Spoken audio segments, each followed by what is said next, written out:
From the Evening Standard in London, this is The Leader. Evening Standard, it's your Evening Standard.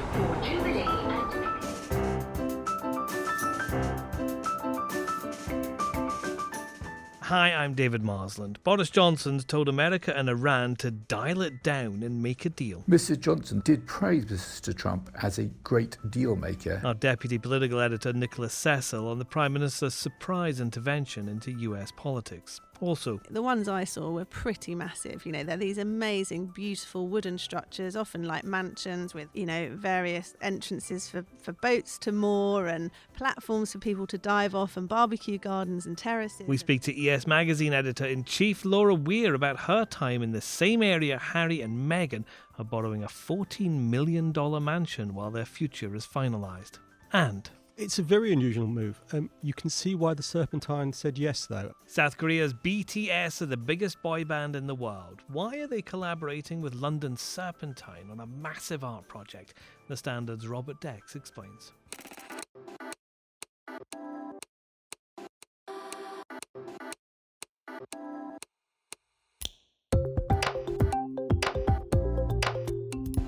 Taken from the Evening Standard's editorial column, this is The Leader. For the whole thing, pick up the newspaper or head to standard.co.uk/comment.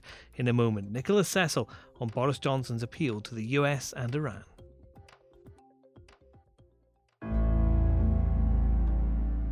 Boris Johnson's calling for the nuclear pact with Iran to be replaced with a new Trump deal. In an interview with the BBC, he says it's time to dial down tension in the Middle East after the US assassination of Iranian General Quasem Soleimani. Our deputy political editor, Nicholas Cecil, is covering the story. Nicholas, this seems like quite a surprising intervention. Boris Johnson's language has certainly caught people in diplomatic circles by surprise, because on the face of it, he appears now to be pushing the idea of replacing the JCPOA, which is the nuclear agreement struck in 2015 between Tehran and major world powers. Now, if you contrast this with the language of Foreign Secretary Dominic Raab, who tweeted just a few hours later on this issue, and there does seem to be at least a difference in emphasis, as Mr. Raab is talking about preserving the nuclear deal. This morning, he announced that Britain, France and Germany had triggered a dispute resolution mechanism for breaches by Iran of the nuclear deal, and he stressed, "We want to bring Iran back into full compliance and preserve the deal." Is Boris Johnson acknowledging that the current nuclear deal with Iran is over? I would not go quite so far at this stage and say that Britain regards the JCPOA as dead, but it is certainly in a critical condition after Donald Trump pulled the US out of it in 2018. And hopes are not high that Tehran will fall back into line just because the dispute resolution mechanism has been triggered. I don't think there's much confidence in Whitehall or Washington that a new deal can be struck by Mr. Trump, certainly not soon. Both options, reviving the JCPOA or striking a new deal, look hugely challenging, but the alternatives are very bleak. The West is determined to stop Iran getting nuclear weapons, but also desperately wants to avoid a new Middle East war, which could be triggered by military strikes at Iranian nuclear facilities. Mr. Johnson, though, did praise Mr. Trump as a great deal maker, and he seems to be seeking to encourage him to find a way to break the deadlock, while the West also keeps pressure on Tehran to find a way out of the current crisis. Let's return to domestic issues. What's the Prime Minister said on the chances of a Brexit deal this year? In typically colourful language, Mr. Johnson said it was epically likely that a comprehensive deal would be reached by the end of December, suggesting this would happen unless there was what he called a complete failure of common sense.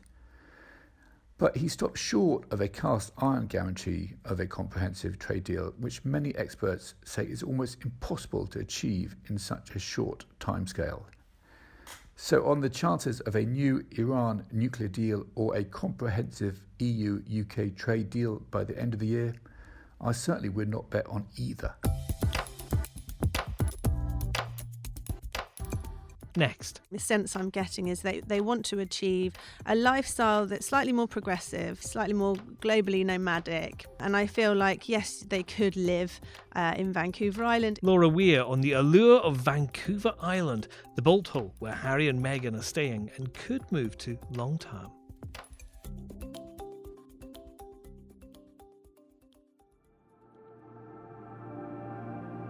Part of this is not knowing what might be around the corner.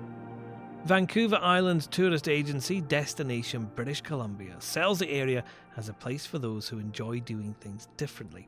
It's where Harry and Meghan were holidaying immediately before announcing they want to quit being senior royals.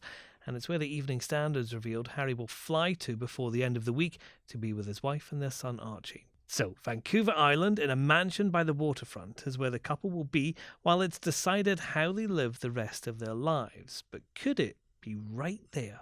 ES Magazine's Editor-in-Chief Laura Weir has written for the paper on the time she spent on the same archipelago as Harry and Meghan will be, and she's with me now. Laura, what's it like? Yes, so I spent a year in Vancouver, actually, when I was 21 years old, for reasons I'm sure we'll get onto later. And I spent a lot of time in the Vancouver city mainland. And then I holidayed with new friends that I had made in the city up in the archipelago, just north of the city, which includes Vancouver Island and various other islands. It is one of the most beautiful places I've ever been in my life. It's very relaxing. The pace of life slows right down. Beautiful landscapes, incredible fresh air.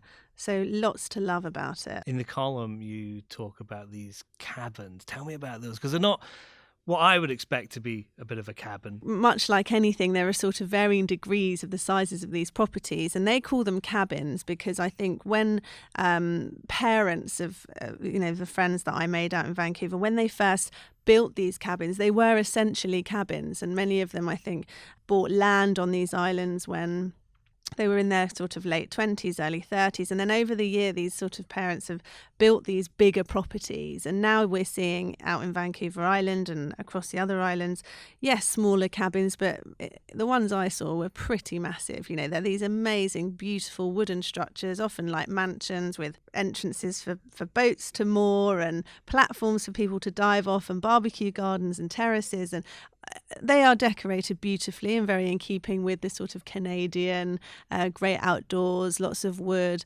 But they are, there are small properties, but there are also astronomically huge properties out there. This sounds like the kind of lifestyle that I particularly would quite enjoy. So you've got that kind of rural atmosphere, but if you wanted to, quick flights to LA. Exactly. And I think that's why I'm making a real case for Vancouver, because obviously we don't know if it's going to be Vancouver or Toronto, which is where Meghan has filmed during much of her career in the sitcom Suits. That was based out in Toronto. But the great thing about Vancouver, it's known as Little Hollywood. There are various tax benefits, I think, to filming a lot in Vancouver. It's very hospitable to the creative industries. So you see a lot of films being made there.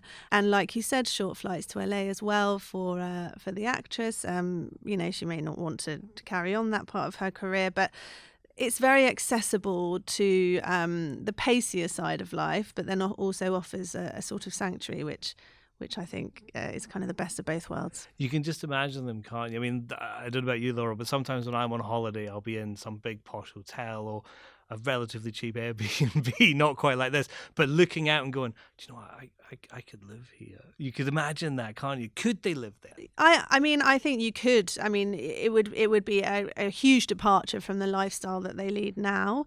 But I think the interesting thing is the sense I'm getting is they want to achieve, much like many people I know, a lifestyle that's slightly more progressive, less kind of ruddered to one place, slightly more globally nomadic, crossing time zones, not feeling wedded to one location. And I feel like, yes, they could live in Vancouver Island if they really did want to retreat. I mean, it is quite isolated, but equally Vancouver itself provides that, again, the best of both worlds, to be able to have that kind of rural escape, but then also be connected to a city as well. And if you want to find out why Laura was there, you'll have to read our article in the newspaper or online at standard.co.uk. DNA by BTS is one of the biggest selling singles of modern times, with around 3 million copies sold. The videos also had more than 900 million views on YouTube. The K-pop band are at the height of their incredible success, and their next release is an art exhibition at the Serpentine Gallery in London, part of a global project announced by the group. Our editorial column thinks it'll be a hit. If you haven't heard of BTS, you will soon. When they last came to London, they stormed the O2. Now they're growing up, as big bands often do. Back in the 60s, the Beatles went from mop-haired kids to sitar-strumming philosophers in the time it took them to go from Please Please Me to Rubber Soul. Now BTS are revealing their intellectual side too, by teaming up with the Serpentine Gallery as part of a global art project. London is getting Catharsis by the Danish artist Jacob Kudsteensen, which is supposed to provide an environment through which viewers can redefine their relationship to nature. It sounds lovely, even if the tranquility doesn't last long. 10,000 screaming teenage fans in Kensington Gardens should see to that. Our arts correspondent Robert Dex is here. Now, Robert, just to put this in perspective, BTS have sold more than 40 million records. Their last tour was seen by more than 1.5 million people.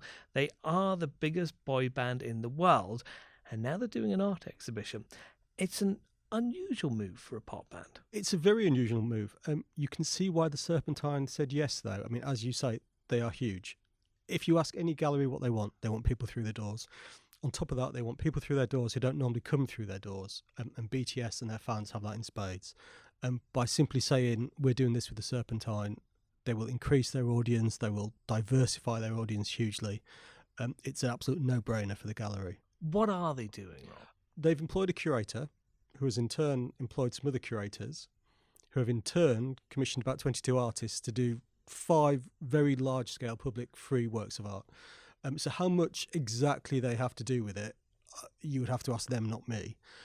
But they're giving their back into these works. And for the Serpentine, they've chosen a Danish artist who has basically done a huge digital recreation of an ancient North American forest. It looks astounding. Quite why they've done it, I don't know. If you visit the show, there will apparently be a message from BTS explaining what they want to do. I think it's just that classic pop band. As you say, they're massive. And when pop bands get massive, going right back to the Beatles and the Stones, they get bored with just putting out records and playing gigs. And they think, what else can we do? We have all these fans, all these people listen to us. Yeah, they go off and make films, or they set up fashion ranges, or Apple Records, as the Beatles did. BTS have decided to get into contemporary art. Why not? And some of the people they are working with, you've mentioned one of the artists there, but people like Anthony Gormley, who's a bit of a rock star himself, isn't he? Indeed. I mean, they have gone for big, serious players like the Serpentine and like Anthony Gormley, who is using lots and lots of aluminium tubes to create what he calls, I think, a live drawing on the Brooklyn Bridge in New York. And that's another part of it. It's London, it's New York, it's Seoul. I guess, where would you find people who have that international reach? And you'd find it nowhere else but pop music. And, they have that reach. They have fans all over the world, so they can pull people to all these different locations. Once you hit a certain level of fame, you have a genuine influence and a genuine power. And it's really interesting that an act like BTS is using that to drive people towards art, isn't it? That's to their credit. It's certainly, I mean, they could, as we also know, when pop bands get to that level, you can also spend all your money doing other things that often end your career quite quickly. So, all credit to them. I mean, I think it does fit in with certainly the thing at the Serpentine is extremely visual, is digital cutting-edge technology, and also you don't have to go to the Serpentine to visit it. It will be online, which won't be quite the same experience, but still will be worth doing. And that obviously fits in with all their appeal. If you are a huge pop band, you have strong visual appeal, you now have mastered the digital world to reach your fans. So it is playing to their strengths, if you like. We know they're doing the video message, but what BTS fans want to know, and I know there's a lot of them listening to the leader, Rob, are they going to be there? There was a video message for people that were there this morning. Whether they'll go there in the future, I think they've got till the end of March before the show closes. So we will see. Talking of pop icons, Bob Dylan had a show in a Mayfair gallery a couple of years ago. He wasn't there for the opening, but they did say he did pop in and stroll around while nobody was watching. Whether BTS can pop in and stroll around anywhere while no one is watching is probably a different matter, but who knows? And that's The Leader. Subscribe to make sure you never miss an episode, and you can rate and share us too. We're back tomorrow at 4 p.m. See you then.